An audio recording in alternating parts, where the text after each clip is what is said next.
What's up, guys? Welcome back to the Supes channel. My name is Matt Supes Ramos, and on this channel I am to entertain, inform, and inspire using the topic of discussion as always, which is superheroes. So guys, there has been a very popular conversation going around on the internet in the last few days, and honestly the last few weeks, and it has been surrounding who should play the DCU Batman.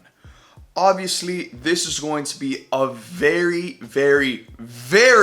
important decision that DC eventually ends up making, and from the looks of it, from the sounds of it, it doesn't look like they're getting close to casting Batman anytime soon because they still are developing the script for the DCU Batman film. But Brandon Sklenar has undoubtedly been at the top of the list of what seems to be like everyone's list in order to play this DCU Batman. So today I want to break down my thoughts on the Brandon Sklenar Batman Fancast. And if you're new to the channel, make sure to subscribe and hit that bell notification on my channel to get notified for future videos. Now let's dive in. Now I want to preface everything I'm about to say by saying I want Brandon to succeed in Hollywood, man. I've seen him in just two things. I've seen a couple of clips of him in 1923, which is the show that he's like super renowned from. And then I've also seen him in the film It Ends With Us.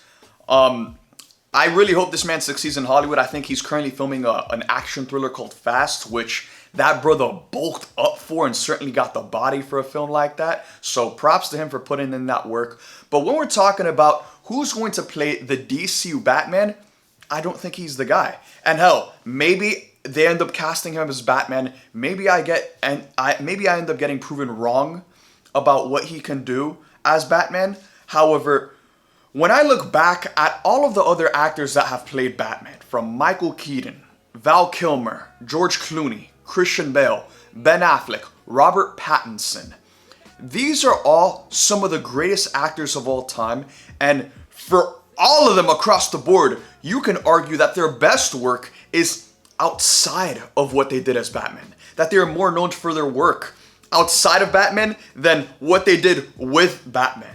And that has just been the standard that has been set when it comes to who is right for playing Batman.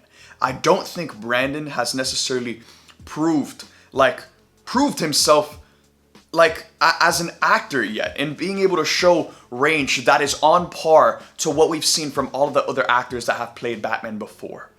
And that's not to say that he can't be a good Batman. I'm just saying that, looking from the outside in, we have gotten some of the greatest actors of all time to play Batman, and I don't think Brandon is in that conversation yet. Now, another element that makes the DCU Batman casting very complicated is that you're not just casting a regular Batman. No, you're casting a Batman that is going to be automatically compared to Robert Pattinson, who's still very much playing this character for the Batman Part 2, which comes out in 2027, and the Batman Part 3, which will come out probably 2030. I don't know how long it's going to take for them to make that, but Robert Pattinson is here to stay for a while. And so whoever they end up casting as Batman will constantly be compared to his Batman because they're ongoing at the same time.